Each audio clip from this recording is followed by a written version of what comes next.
And this is the thanks I get.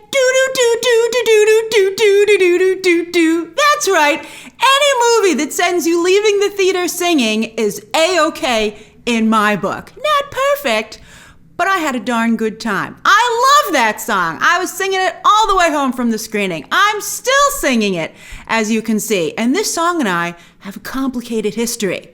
So, as many of you know, Disney has made the unusual decision to release the songs for this film one by one far in advance of the release. They've been dropping them for weekly for a couple of weeks now. And when I first heard this song, I was like, ew, yuck. It's awful. But then I was listening to Disney's Halloween playlist on my Apple Music account. And what do you know? They put Chris Pine's Villain song right towards the top. And I was like, okay, I'll listen to it. I can't fast forward every song. I'm very picky with my Disney music. And so the more I listened to it, because I was like, this is not bad actually. And so I kept listening to it and I was like, this is actually Magnifico. That's his character's name, King Magnifico. And I was like, this is a great song. So I tweeted even that it was stuck in my head. But then to see the fully animated sequence that's they have for this song in the movie, oh boy, you ain't seen nothing yet. This is an incredible sequence. It's worth the price of admission alone just to see this musical number. Or you could wait till the movie hits Disney Plus and fast forward to it. But at some point in your life, you should see it. I mean, Chris Pine is at the top of his game here, using all of his skills. In an alternate reality, I think he could have totally played Ken. He has actually a very similar vibe to Ryan Gosling, which I'd never thought of before. And also, speaking of a similar vibe, his King Magnifico reminded me a lot of Homelander, actually, with the facial expressions and the personality, even down to the cape. I loved his cape.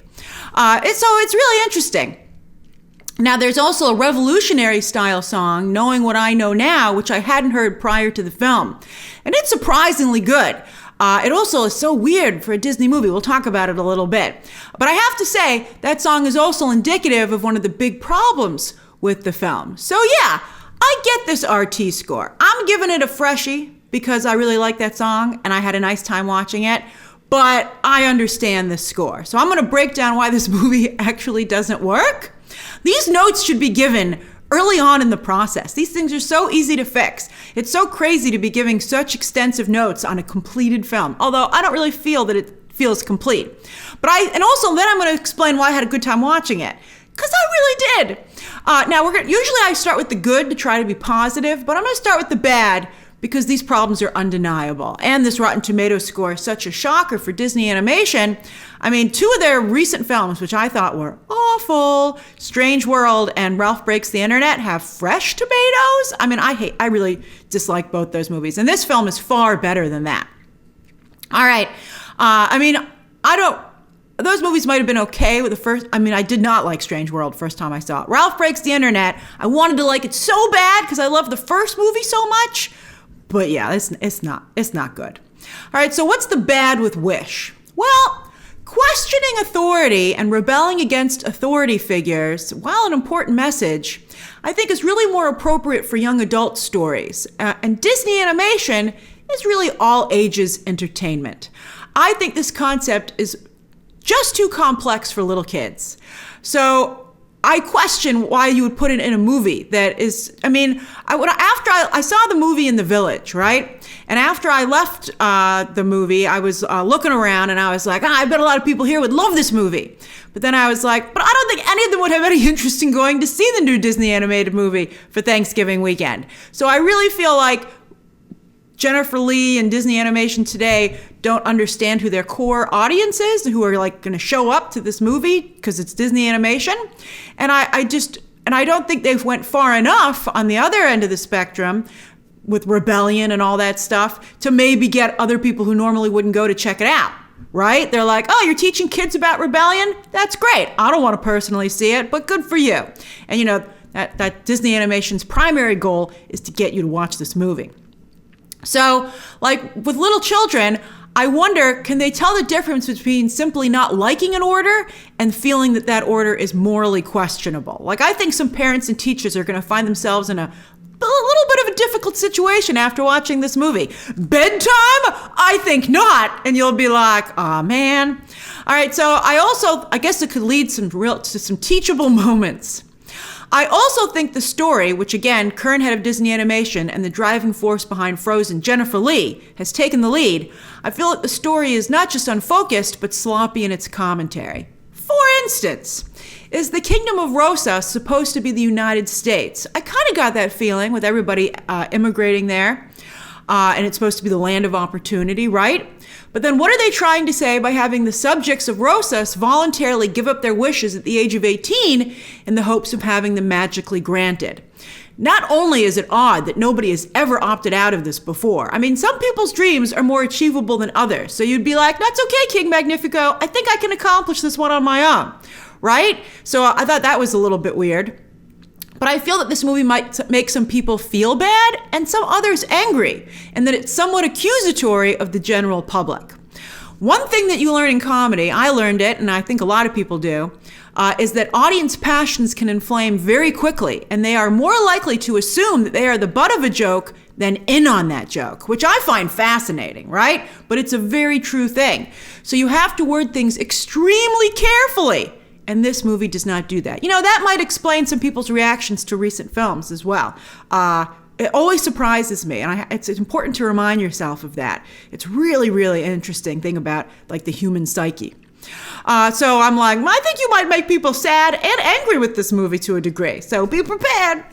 Also, once again, Disney has a project that I think is way too female-centric, with King Magnifico up against what seems like largely the women of his kingdom. And that not only makes it seem like men are the problem, but that they can't be part of the solution either. And so that's not helping anybody, right? Giving King Magnifico a son or a brother, or Asha a brother, or increasing the role of any of her male friends would have been a simple thing to do and would have helped balance out this movie significantly. I really feel they should have done that. All right, then the last not good element is also kind of a little good. It's in between. So Wish, in an effort to celebrate Disney's 100th anniversary, is chock full of Disney Easter eggs. From Asha's 7 friends modeled after the 7 dwarves, I got a kick out of that, to, for instance, one of the citizens of Rosas wanting to be a master dressmaker and imagining herself creating Sleeping Beauty's famous gown. There are some other ones that are even more overt, but I don't want to give them away because part of the fun of the movie is being surprised by them. Now, the bad thing about this is that it constantly takes you out of this movie, right? And makes Wish at moments seem like very well done fan fiction than a Disney animated movie in its own right. However, the good thing is that since Wish is uneven and in many ways incomplete, these little distractions help and are fun to spot. You know, you're like, oh, I see it. And then you do like your whisper to the person you're with. You're like, did you just catch that? Oh, ha, ha, hilarious. And it helps the enjoyment of the film, especially if you're a Disney animation fan. If you're not a Disney animation fan, it'll go right over your head.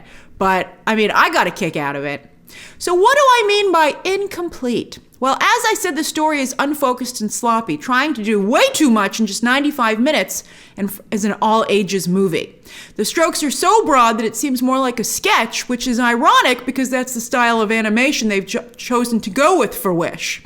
And so it's just as incomplete as it looks. It does not feel like a fully baked Disney animated feature. You're like, this should have been left in the oven a little bit longer. But it still tastes good, or good enough. But fascinatingly, 1991's Beauty and the Beast is about 10 minutes shorter, yet far more sophisticated and still works as an all-ages movie, which just goes to show how good Howard Ashman really was, who was the driving creative force behind that film.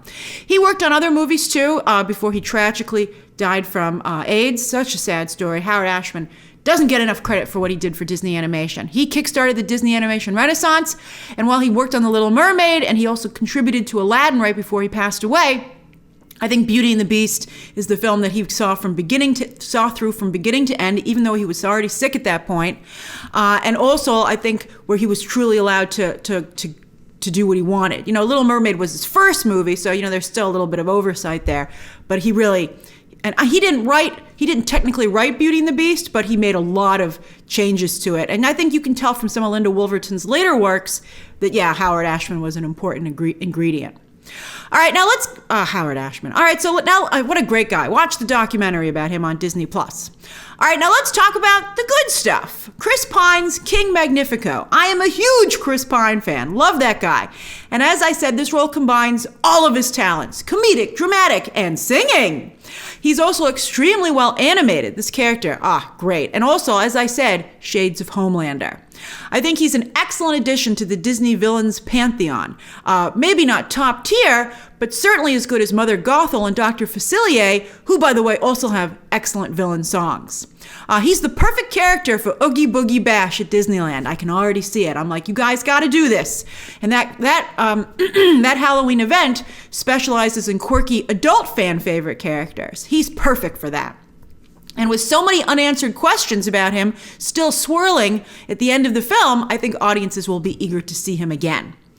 I also really like Asha, a mixed-race Disney heroine wonderfully voiced by Ariana DeBose. Now, obviously, DeBose can sing, but I was equally impressed with her voice acting as Asha. The character really leaps off the screen and is able to hold our attention and hearts, which is vital because, as I said, sometimes the movie starts to lose focus. But you're always interested in what Asha is doing.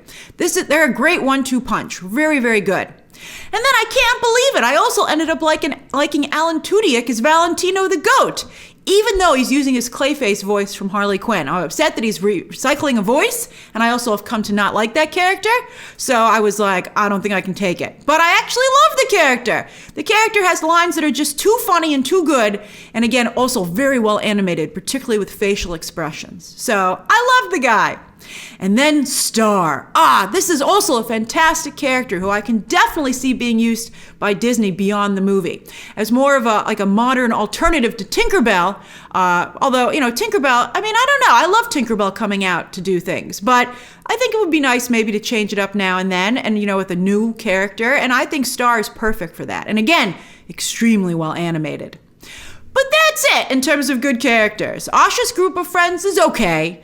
I did get a kick, as I said, out of them being the 7 dwarves. And that delighted, because I didn't know that going in or I'd forgotten it. So that delighted me for about 5 to 10 minutes. I was like, oh, yeah, I see it. Oh, and then I was trying to figure out exactly who everyone was. I first noticed Dopey, and I was like, wait a minute. So that was fun. But also, with 7 of them, there's too many to develop properly. You can't develop any of our actual friends. So Evan Peters, Harvey Gillen, and Rami Youssef are totally wasted. How do you waste those guys? That's incredible to me.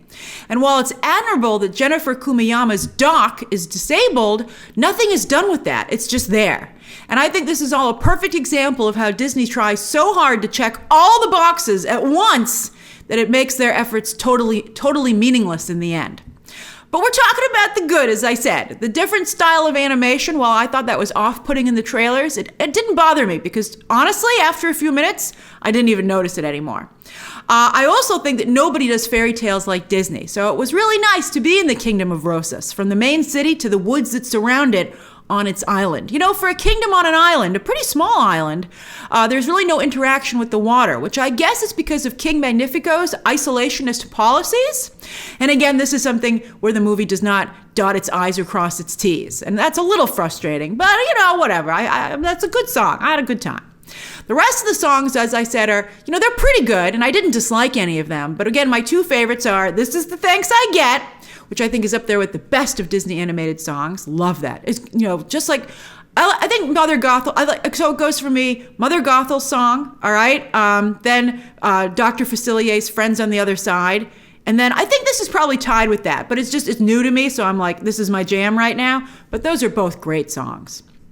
And then, knowing what I know now, which is on the flip side, a very unusual song for a Disney animated movie. The closest I can think is it's like Be Prepared from The Lion King. I love percussion, so when they started with drums on this, I was like, ooh, this is the stuff. Although this one's sung by the good guys, right? And it's a revolutionary song. And again, I was like, love this song, don't know if it's all ages. Like I said, different. Chris Buck is the co-director and Jennifer Lee again is the head writer, and they were the duo behind the Frozen movies.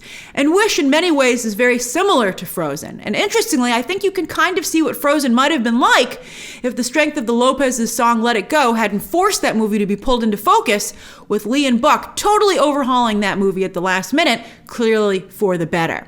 And I think that Wish needed about 1 or 2 more passes, and then maybe it would have been in Frozen level shape.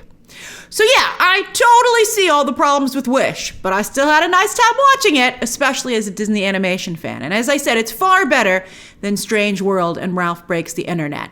To me, it's a little bit like, more on the level of Tangled, and that movie over the years has really become more and more appreciated. So maybe that's in Wish's future as well.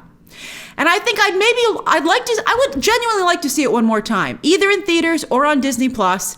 And I would really love to see, and would be disappointed if I didn't, I really want to see King Magnifico, Asha, and the Star used throughout the world of Disney. In the parks, in specials. I really think they're really, really nice characters and a great addition to Disney. So that's my review of Wish in theaters for Thanksgiving, and then sooner or later on Disney Plus. Share your thoughts down below, subscribe today, and of course, as always, you can check out some more videos right now.